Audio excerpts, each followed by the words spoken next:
Praise the Lord. எனக்கு அன்பான தேவனுடைய பிள்ளைகளே, இயேசுவின் நாமத்தில் உங்களை வாழ்த்துகிறேன். இந்த நல்ல காலை நேரத்தில் வேத வார்த்தையுமாய் உங்களை சந்திப்பதில் நான் மகிழ்ச்சியாக இருக்கிறேன். இன்று நான் உங்களோடு பேச விரும்புகிற காரியம், நீர் என்னை கேட்டருளுவீர். நம்முடைய பலவீன நேரங்களில், நம்முடைய கஷ்டப்படுகிற நேரத்தில், நாம் வேதனைப்படுகிற நேரத்தில் நம்மை கேட்க யாருமே இருக்க மாட்டாங்க. சந்தோஷமாக இருக்கிறப்போ அநேகர் வருவாங்க. நாம் துக்கித்து கொண்டு இருக்கப்போ ஒருவரும் வரமாட்டாங்க.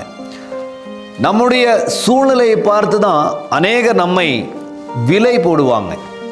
நம்முடைய பலவீனமாக இருக்கிற நேரத்தில் நம்மளை வார்த்தையை கேட்கும்படி, நம்முடைய சமாதானப்படுத்தும்படி யாருமே வர்றதில்லை. ஆனால் நாம் சந்தோஷமாக இருக்கும்போது, நாம் மகிழ்ச்சியாக இருக்கும்போது அநேகர் நம்மோடு கூட இருப்பதை நாம் பார்க்க முடியும். ஆனால் இன்னைக்கு ஆண்டவர் சொல்கிறார், உன் பலவீன நேரத்தில் உன் சத்தத்தை கேட்கிறவர் என்று, கேட்டு அதற்கு பதில் கொடுக்கிறவர் என்று கர்த்தர் சொல்கிறார். ஒரு வேத பகுதியை நான் காண்பிக்க விரும்புகிறேன். சங்கீதம் 86வது அதிகாரம் 7வது வசனம். நான் துயரப்படுகிற நாளில் உம்மை நோக்கி கூப்பிடுவேன், நீர் என்னை கேட்டருளுவீர். அருமையான தேவனுடைய பிள்ளைகளே, இந்த வேதத்தை நான் பார்க்கிற பொழுது, துயரப்படுகிற நேரத்தில் உம்மை நோக்கி நான் கூப்பிடுவேன், நீர் எனக்கு கேட்டருளுவீர் என்று வேதம் சொல்கிறது. துயரப்படுகிற நேரத்தில் கேட்கிற ஒருவர் மாத்திரம் நம் வாழ்க்கையில் இருப்பாருன்னா அது நாம் கர்த்தராய் மட்டும்தான் இருக்க முடியும். அவர் மட்டும்தான் அந்த நேரத்தில் பதில் கொடுக்க முடியும். மற்றவங்க எல்லாம் நம்மளை கைவிட்டு போகிற நேரம், மற்றவர்கள் எல்லாம் நம்மை உபேட்சித்து போகிற நேரம். ஆனால் ஆண்டவர் சொல்கிறார், உன்னுடைய துயரப்படுகிற நேரத்தில் நீ என்ன நோக்கி கூப்பிட்டீன்னா நான் உனக்கு பதில் கொடுப்பேன், உன்னுடைய அந்த கூக்குரலை நான் கேட்பேன் என்று கர்த்தர் இன்னைக்கு சொல்லுகிறார். இன்னைக்கு என்னுடைய வார்த்தையை நீங்கள் கேட்கும் பொழுது எத்தனை பேர் இன்னைக்கு துயரப்பட்டுக்கிட்டு இருக்கிறீங்க? நீங்கள் யாராவது கவலைப்பட்டுக்கிட்டு இருக்கிறீங்களா? யாரும் உங்களை உதவிக்கு இல்லை, யாரும் என் சத்தத்தை கேட்க மாட்டேங்கிறாங்க, என்னை தனிமைப்படுத்திட்டாங்க, எனக்கு ஒரு ஆறுதல் சொல்லும்படி யாருமே இல்லை அப்படின்னு நீங்கள் நினைத்து கொண்டு இருக்கிறீங்களா?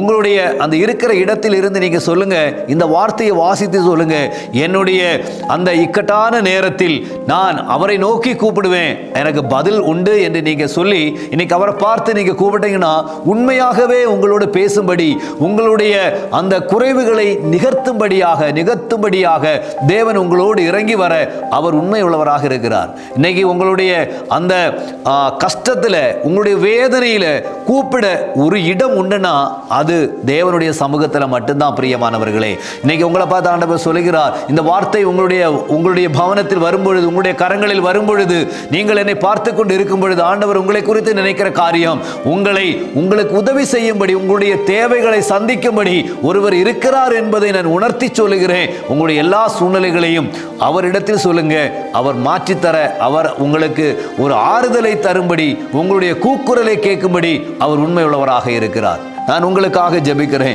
என்னோடு சேர்ந்து நீங்களும் ஜெபியுங்க. இந்த நாளில் உங்களை ஆசீர்வதித்து உங்களுடைய சமாதானத்தையும் சந்தோஷத்தையும் கொடுக்க அவர் ஒருவர் இருக்கிறார். அவர் உங்களோடு இருக்கிறார், உங்களுக்கு மாத்திரமாய் இருக்கிறார், உங்களை இக்கட்டான நிறைய மாற்றும்படியாக இருக்கிறார். நான் உங்களுக்காக ஜெபிக்கிறேன். எங்க நல்ல ஆண்டவரே, இந்த நல்ல நேரத்திற்காக உம்மை உம்மை துதிக்கிறோம் ஏசப்பா. உமது பிள்ளைகளுக்காக நான் ஜெபிக்கிறேன். ஆண்டவரே, எங்களை துயரப்படுகிற நேரத்தில் உம்மை நோக்கி நாங்கள் கூப்பிடுகிறோம், எனக்கு மறு உத்தரவு கொடுப்பீர் என்று வேதத்தை நாங்கள் வாசித்தது போல உமது பிள்ளைகளுக்கு ஆமென், நீ மறு உத்தரவு கொடுத்து தேவைகளை சந்திக்கும்படிக்காக நான் ஜெபிக்கிறேன். நீங்க அப்படி செய்வதற்காக நன்றி. இயேசுவின் நாமத்தினாலே ஆசீர்வதிக்கிறேன். இயேசுவின் நாமத்தில் எங்கள் பிதாவே, ஆமென், ஆமென். God bless you. கர்த்தர் உங்களை ஆசீர்வதிப்பார். ஆமென்.